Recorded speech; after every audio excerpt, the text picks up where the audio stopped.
Argus Africa Fertilizer. C'est la principale conférence et plateforme internationale d'échange dans le domaine des engrais sur le continent. Aujourd'hui, on a l'honneur d'accueillir plus de 500 acteurs clés de l'industrie, mais également des grandes institutions internationales. Nous avons notamment la Banque africaine de développement, les institutions de recherche. Et c'est une plateforme qui permet d'avoir des échanges autour des grandes problématiques de la transformation agricole. Et ça reflète aussi l'engagement du groupe pour le développement agricole en Afrique. Donc, OCP, via sa filiale OCP Africa, est présent dans près de 12 pays aujourd'hui, avec plus de 160 collaborateurs de 17 nationalités différentes. Nous fêtons aujourd'hui les 3 ans de l'existence de cette filiale, ce qui représente aussi l'investissement du groupe pour le développement et la transformation agricole en Afrique. Alors le financement aujourd'hui est le principal frein au développement agricole. On a des problématiques de financement sur l'ensemble de la chaîne de valeur, que ce soit le financement au niveau du fermier, mais aussi au niveau des principaux distributeurs, le financement de working capital. Et aujourd'hui, notamment la présence de la Banque africaine de développement, c'est pour essayer de résoudre ces problématiques et de réfléchir ensemble avec l'ensemble des partenaires de la scène à comment joindre nos efforts pour pouvoir relever ce défi. Donc il y a des solutions qui sont proposées, il y a des schémas qui sont proposés, notamment du risk sharing, pour pouvoir partager le risque entre les différents acteurs. Mais nous sommes encore au début de cette réflexion et j'espère que ça va aboutir très très rapidement. Que représente aujourd'hui l'Afrique pour l'OCP ? L'Afrique, c'est ce qu'on appelle des next frontiers. C'est le continent qui doit encore connaître sa révolution verte. Pour nous, c'est représentatif des efforts qu'il faut consentir pour pouvoir participer et contribuer au développement agricole. Donc notre action reflète exactement ceci. On travaille beaucoup avec des partenaires, que ce soit des partenaires gouvernementaux, institutionnels, mais aussi des partenaires privés, pour essayer de travailler ensemble et œuvrer pour la transformation agricole. Arkema, c'est une société française qui comporte 20 000 personnes, 8 milliards de chiffre d'affaires, 136 usines dans le monde. On est présent sur différents secteurs d'activité, les acryliques, les peroxydes, l'oxygéné, et notamment les enrobants, donc anti-mottants et anti-poussière pour les engrais. Voilà.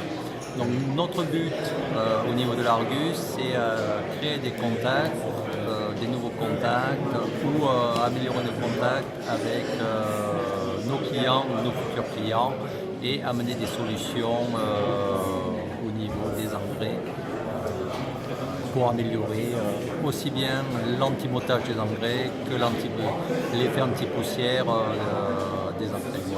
Voilà. Que représente l'Afrique en termes de revenus pour Arkema ? Alors aujourd'hui, l'Afrique représente sur Arkema proprement dit, c'est vraiment une petite partie. Sur la partie engrais, c'est quand même notre secteur d'activité qui est assez important. On a quand même on travaille beaucoup avec l'Afrique, notamment avec OCP au Maroc. Et c'est vraiment un continent sur lequel on essaye de se développer parce que de la croissance au niveau des engrais et du secteur d'activité. La firme RS Trading, qui est une firme allemande qui a pour ambition de produire, et qui produit d'ailleurs, des équipements pour les engrais. Ça va du mélangeur d'engrais jusqu'à l'ensacheuse. Donc ce sont plutôt des équipements qui sont destinés aux fabricants ou aux gros dealers. D'accord ? Nous sommes présents ici parce que nous sommes sur le marché africain depuis une dizaine d'années, une bonne dizaine d'années, et nous avons valeur aujourd'hui 7 machines qui sont en fonctionnement sur le continent africain.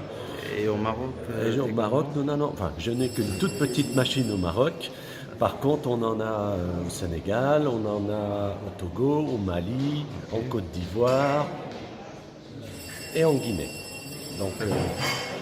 Donc vous comprendrez bien que c'est les pays qui ont pour langue le français. Très bien.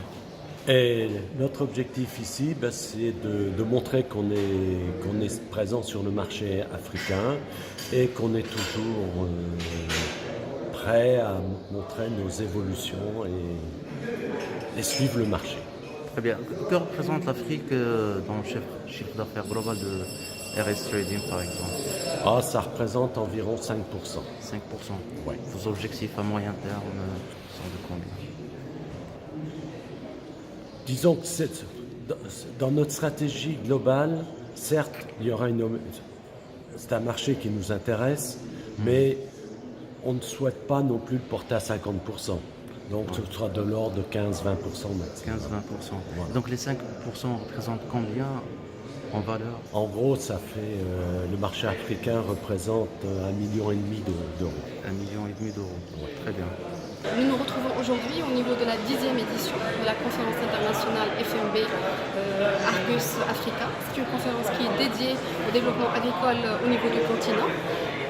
OCP, en tant que partenaire historique de l'agriculture au niveau de l'Afrique, présente l'ensemble des initiatives qui sont portées pour une agriculture prospère et durable, pour une inclusion sociale et pour un développement qui pourrait impacter les grands, mais aussi les petits et les moyens agriculteurs.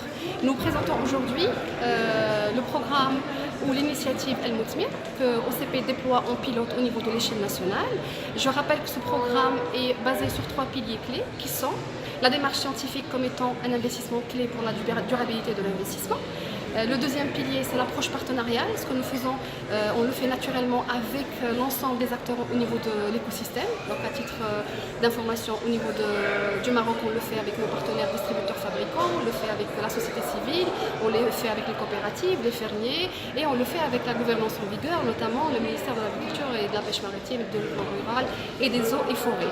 Le troisième pilier, et c'est le pilier le plus important, c'est le positionnement de l'agriculteur comme un pilier clé et étant l'acteur de changement sur lequel nous misons réellement. Parce que nous avons beau apporter des solutions, des financements, des produits, si le fermier ou l'agriculteur, qu'on appelle au Maroc agri-entrepreneur, ne le porte pas, on sera sur des initiatives one-shot et on sera obligé ensemble de refaire l'initiative. Donc je reviens sur ce pilier que j'ai déjà dit qui était clé, le positionnement de l'agriculteur au centre du dispositif, aussi bien dans l'initiation de la réflexion, son adaptation et son implémentation.